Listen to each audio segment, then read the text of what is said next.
The ocean keeps her secrets well. She whispers to no one, tells no tales save for the soft groan of timber and the hiss of an endless tide.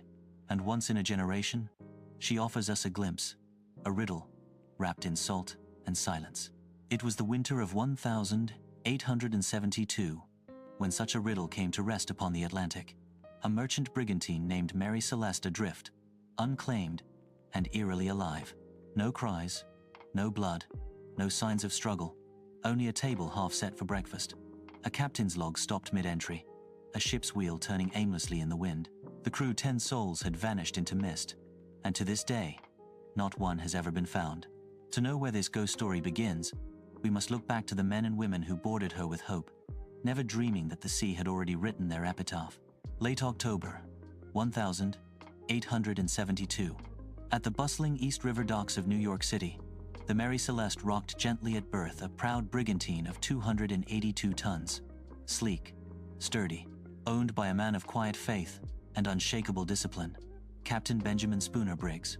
He was 37, a man of scripture, sea, and family. By his side, his wife, Sarah, and their 2-year-old daughter, Sophia. Together, they would sail to Genoa, Italy, carrying 1,701 barrels of industrial alcohol. A valuable cargo, volatile, but routine for a captain of Briggs's experience. His crew was hand-picked. First mate Albert Richardson, loyal and meticulous. Second mate, Andrew Gilling, young and ambitious. Steward Edward Head, quiet and reliable. 4 seamen of German and Danish blood, disciplined, seasoned, capable. There was no quarrel among them, no omen in the air. Only the familiar farewells of sailors' waves, laughter, whispered prayers against the wind. "Hold tight to Papa's hand, Sophia," Sarah said. "The sea may roar, but she is our friend if we treat her kindly." On November 7th, 1872, the Mary Celeste left New York Harbor. Behind her, the coastline dimmed to mist. Ahead, an ocean vast and silent. For weeks, the voyage was steady. Briggs' log recorded calm seas, fair winds, and good spirits. November 24th, he wrote, "Wind steady, crew cheerful, my wife and child in good health. The Lord is with us." It was the last cheerful entry he would ever make. By November 25th, the Atlantic began to change. The wind grew restless. The sea darkened. The Mary Celeste rolled beneath heavy skies. Yet Briggs was calm. He had weathered worse. He shortened sail, sealed the hatches, and held course through the storm. 2 days later, calm returned. The ship was safe. The logbook closed with 2 simple words: "All well, all well."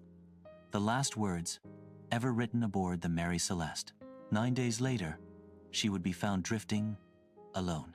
On December 4th, 1872, another vessel, the Dei Gratia, captained by David Morehouse, spotted a ship lurching aimlessly 400 miles east of the Azores. Its sails ragged, its course erratic. Through his spyglass, Morehouse froze. He knew her. He had dined with Captain Briggs only weeks before. Now, Briggs' ship moved like a ghost, alive, but soulless. The boarding party rowed across the swell.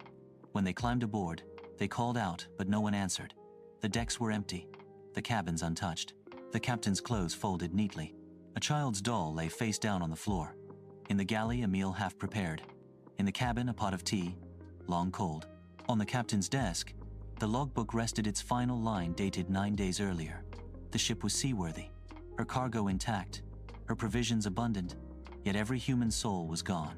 No signs of struggle, no blood, no broken rigging.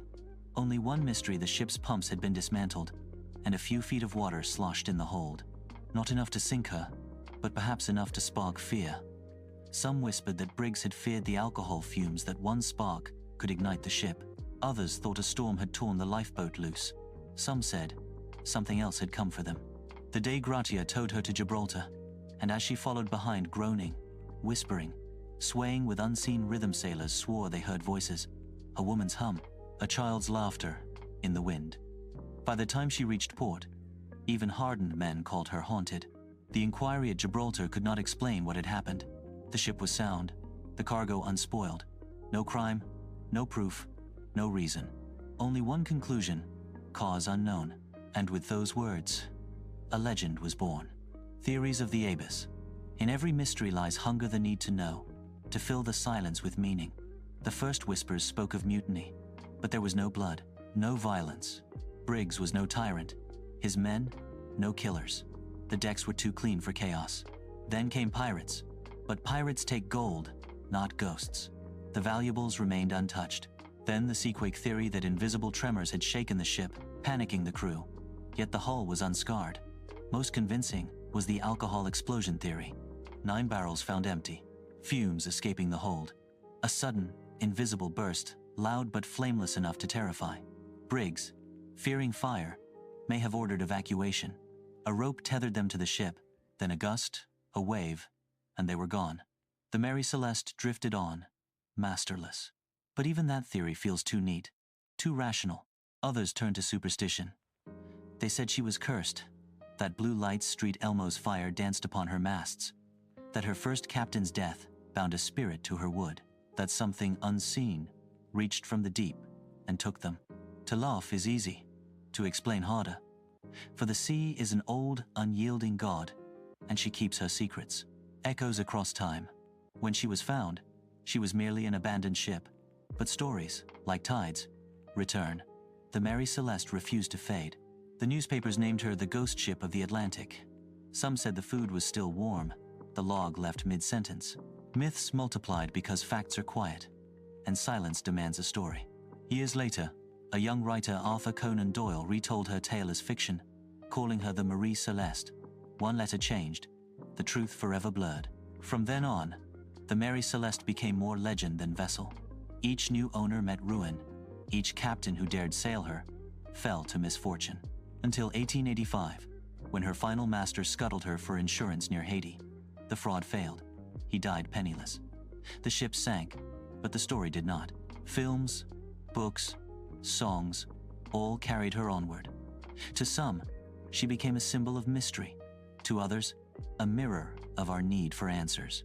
Sometimes, sailors claim they still see her, a pale silhouette adrift beneath the moon, sails full but unmoving. They call her the wandering brig. No radar finds her, no camera keeps her. Yet, she appears to those who still believe, because the Mary Celeste is more than a ship. She is an idea, the space between fact and faith, the mind of the sea. The ocean is not chaos, it is consciousness in motion. The Mary Celeste became her reflection, a vessel made of longing itself. What vanished that winter morning was not just a crew, but our certainty. Every generation retells her story differently. To Victorians, divine punishment. To scientists, a chemical mishap.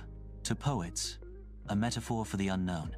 Each explanation says more about us than her, because the ghost ship is us adrift between knowledge and doubt, haunted by silence. At sea, silence is sacred. Every unanswered question, a prayer unanswered. Every mystery, a mirror. The Mary Celeste reminds us that mystery is not failure, it is freedom.